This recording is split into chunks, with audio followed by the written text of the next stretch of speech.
Hey, hey. Um, it is Film Juice that you're listening to with John and Mike. John is here, Yes, I'm back. and Justin is here, Yes, I'm here. and Janette is also here, unfortunately. Hello. So we're going to talk about a wonderful Hallmark Channel worthy Thanksgiving film called KRISHA, which is about a woman relapsing and ruining her family's holiday. Yay. Yeah, that's just normal. Which I think we've all gone through. Especially messing up turkey. Yeah, she fucked that turkey up. Um, so And yeah, this is it's a independent film from A24. what's that? Oh, A24. Yeah, I don't know if they're known for anything else. they are. Yeah, I thought they were known for other things. The Witch.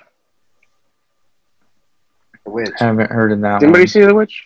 No, I haven't seen that one. No. But I know they did a lot of films. Like a lot of artistic films. Yeah, I think they did The Witch.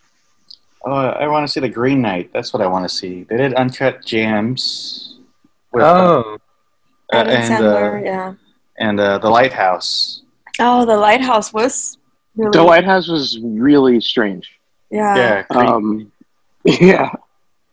That's another one I wanted to see. The Last Black Man in San Francisco. That looked like... It was a story about me. autobiography. Pretty much. Oh, there's another one, Midsummer. They did Midsummer. Midsummer, yeah, was Okay, very yeah. good. They also did Ex Machina. Oh wow.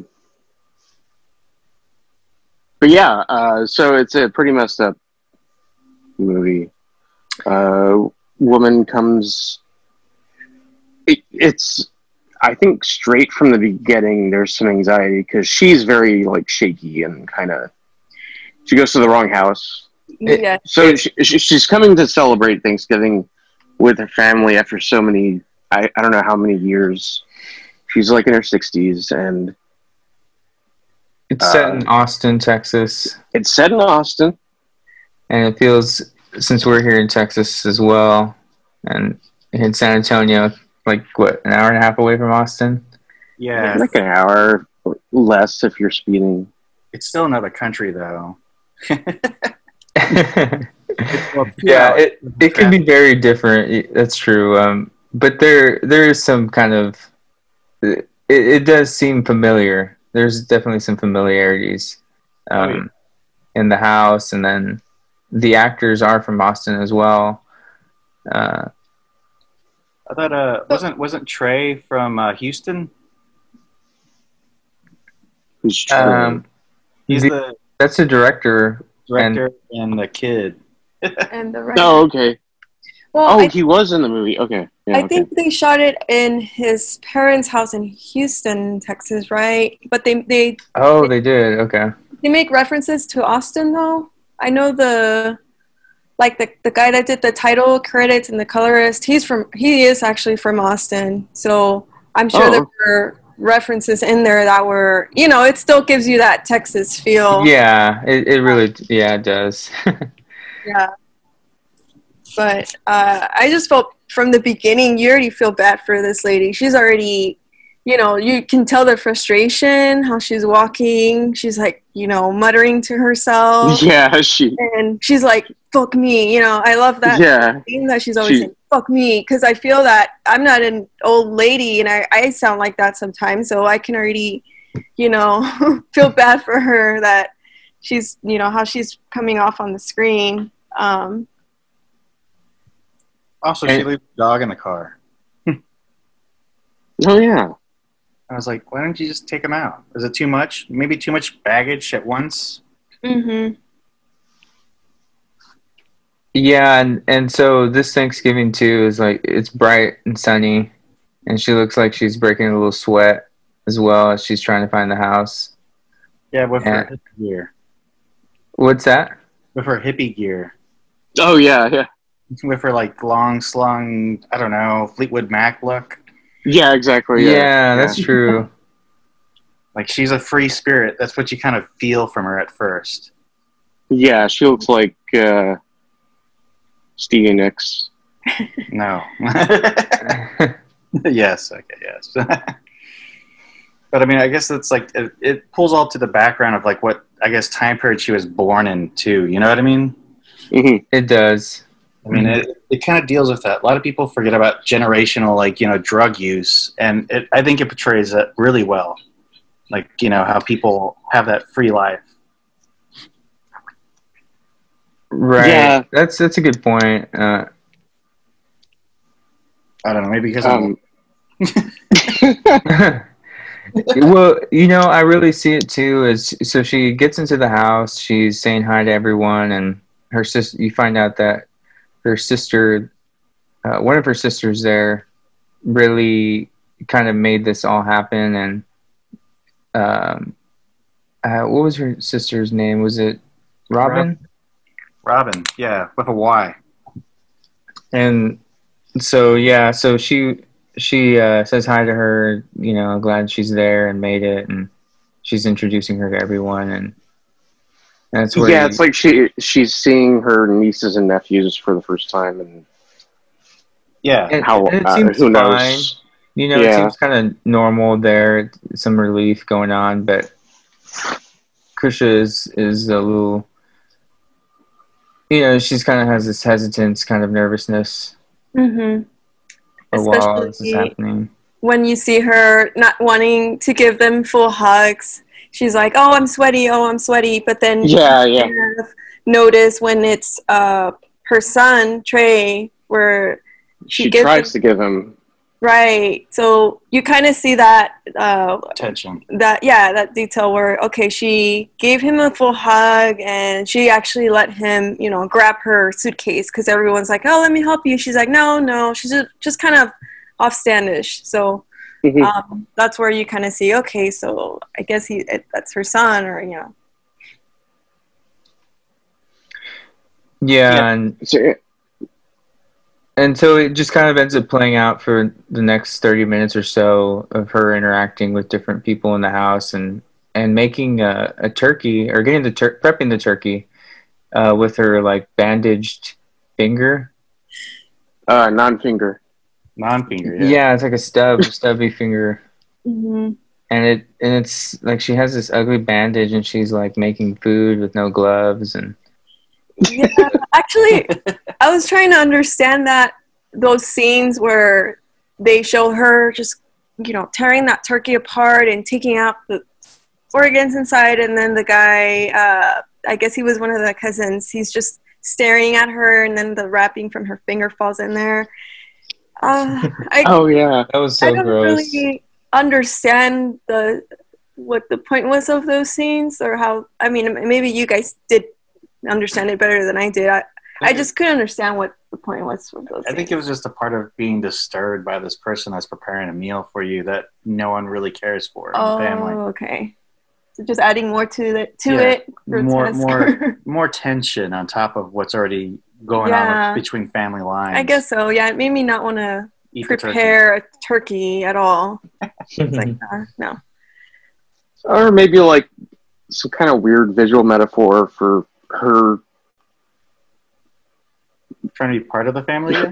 Well, trying to be part of it, and at the same time, like, just like her nasty background coming out and spilling into what's supposed to be like a traditional semi, civil, nice, preparation of a turkey. Yeah. So, that makes sense. So it's kind of like the rawness of it, that she just, she is who she is, and she's trying to convey that she's, you know, like she's got it all together, but then maybe that turkey does represent like maybe there's a dirty bandage in that turkey. Yeah. Yeah. Ah. Yeah. Interesting. Antibiotics with it.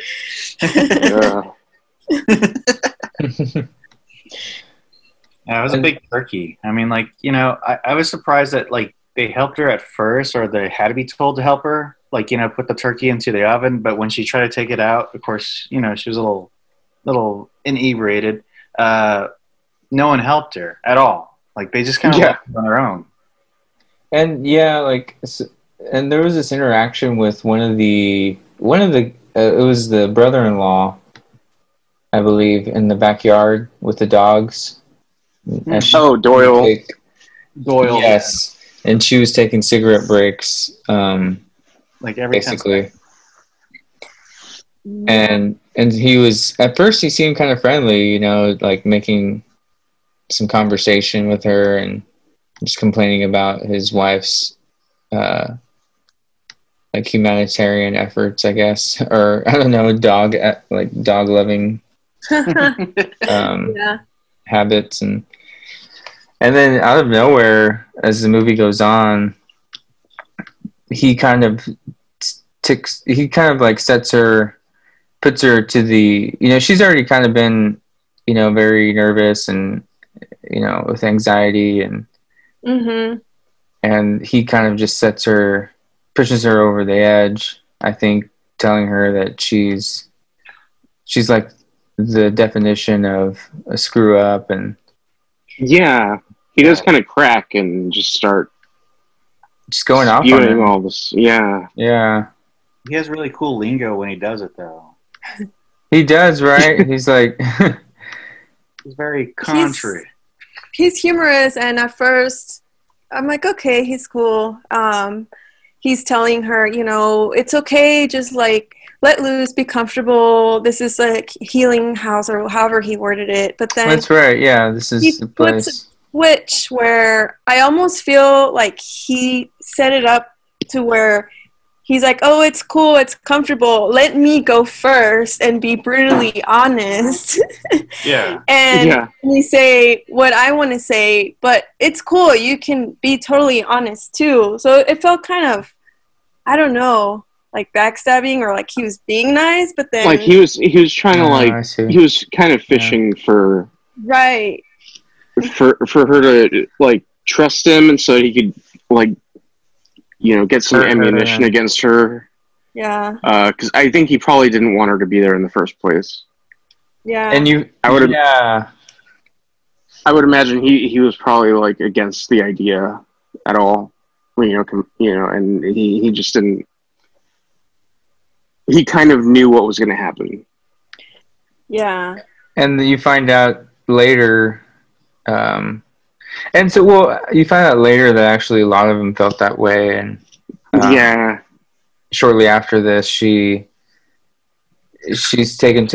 starts looking for alcohol and just something to get, and she's told him to, like, you know, I'm trying to get clean, and he kind of says, like, you're 60 years old and it's too late for you, kind of thing, and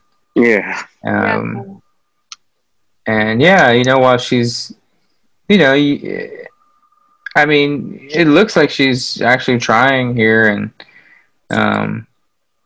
but I guess there's, who knows what past history they have. And I think he also said, so you find out too that her son, like her sister Robin, I think, and her husband have been taking care of KRISHA's son for years. Trey. And so the guy outside, he brings that up to Doyle. He brings that up, like, you just left your son, and which, I mean, yeah, you can see both sides, but I think they did a really good job portraying her anxiety and what's going on in her head, her body, like, just from the sounds. I mean, the soundtrack, or the music playing, where it's like disarray, I'm like, oh my gosh, that gave me anxiety. And yeah, it's already nerve-wracking. Holidays, family, you know, all the families put in one house. It kind of makes you rethink, like, are these holidays very, you know, healthy? Because you already have, you know, these things they know about you, and you're supposed to, you know, pretend and, you know, like everything's okay in one day. So the music, you know, they did a great job with portraying the anxiety she was already feeling. Oh yeah. If you've ever seen Punch Drunk Love, every second of that movie is filled with the music. The music is just kind of very reflective of the emotional state of whatever character it is being centered on. And I felt very much like this one. It was the same thing. It just kind of, like, from the beginning when she goes to the wrong house, and it's like she steps in a puddle, and like it just kind of builds up until she gets to her sister's house. But I think the conversation with Doyle, I think that's where things started to really fall apart for her, or where things were just like, oh my gosh, like now I'm dealing with this guy telling me all this crap that I don't want to hear. I came here for a new beginning, but they're still hanging on to her faults. So that's where you kind of see, oh, okay, now what else is going to happen? Yeah. What happens? Okay, so she goes. Yeah. She's looking for alcohol. She finds it. Which is weird for like a Thanksgiving not to have alcohol. Yeah, I mean they did have wine. Wine glasses, right? They had wine glasses on the table. I noticed that. I'm like, yeah, we're gonna drink wine, but I guess they went in the restroom, the restroom she was using, and like, surprise, we found you a bottle. Yeah, like why would they invade her personal space? Well, I mean, I guess at that point they were already knew something was up. But because she's dropped the turkey. She's basically straggling, you know, around the floor as well, and and her past history. They kind of like, okay, well, she's up to her kind of old ways. Immediately, I think they recognize that. Yeah, they knew. Once the turkey fell, yeah. Oh, yeah. But I found it really cool so when she puts on the red dress, and I know this is something they do in a lot of films, it's part of the colors they choose where it kind of depicts something extreme is about to happen. She's wearing a red dress, and then I noticed too, her son and her mom are also wearing red. For that. So that already tells me, okay, those are the two key characters that are basically affecting this lady. So they're wearing red too. I'm like, okay, that something's about to go down. And then you notice the wall is red too in the dining area where they're eating at. Oh, okay. So, and that's very common, like in films, they always, that red colors are like, okay, so, you know, the big finale, something's going to happen. Yeah. So when she put on that red dress, I was like, okay, so it's getting extreme now. And then, you know, like I said, her son and the mom are wearing red, which to her, I think those were her two most important people to her. Yeah. Yeah. At that point too, I was thinking like, KRISHA, like, you're almost there. Like, I know all this stuff, you know, some pretty bad things have happened, but if you could just endure a little bit and you know, you're right there towards the dinner, but she's already, you know, she's drinking. Yeah. I mean, she could have waited until after she ate. But you know, when she does drink that wine, you can just feel her stress, and I don't know, I'm like, yeah, I would have been chugging that too. I mean, that was already stressful enough. Go to the holidays. Go to room. So we're not inviting you, Janette, to Thanksgiving. No. Oh, sorry. Just kidding. It's that anxiety that. Yeah, they insult you. They basically don't help you do anything with the turkey. Everyone leaves her. Like the one person. They're like, here, you do this and this and this. Yeah, we know that. And that's already too many things. Like, I mean, the turkey? Yeah. Why don't you give her, like, the stuffing or whatever else you got, like the Brussels. Yeah. Have her pour out the cranberry and sauce. Don't leave her alone. Don't leave her alone. All the sisters left, and they just left her alone there. It's like, I think bad move. Exactly. She tried to put too much on her shoulders. I know she was trying to make up for all these years in one day, but that was too much for her to try to do, show up, be normal, and cook a whole, like, a turkey. They should, I feel like they could have given her a little bit more credit. She needs her family support. And, that was too much. I would have been chugging that wine too, just saying. Again, do not invite Janette to your Thanksgiving. Oh, I got my own wine, all right? My own wine. I will fine. Just drink it in the bathroom. And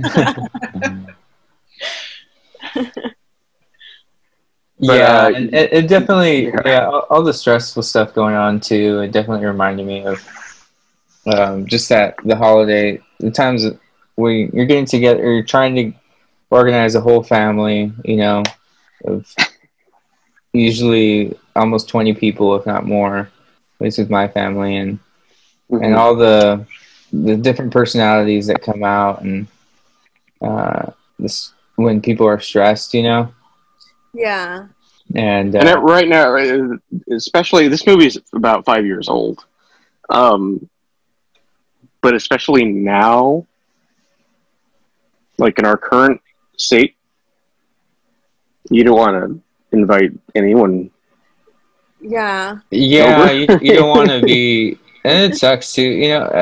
Now that you bring that up, it's like everything has to be political. Like everything you talk about has to be connected to some politician or political movement or whatever. And it's like, I just like, it's everything, and it sucks because then it's like, oh, well, then that can ruin the whole day and dynamic of your relationships with your family and whatnot. And there's been, everything that has been going on, I just feel that this is the time we've probably been the most divided. Yeah. And it sucks. It's sad. But that it has to be political, I think it's horrible. I mean, why base your lifestyle over someone's ideology in politics? Right. It's like you don't have anything deeper, like, that you hold to, that that you know what I mean, that you can navigate through life with. So that's why I always tell my family I read books, and they look at me weird.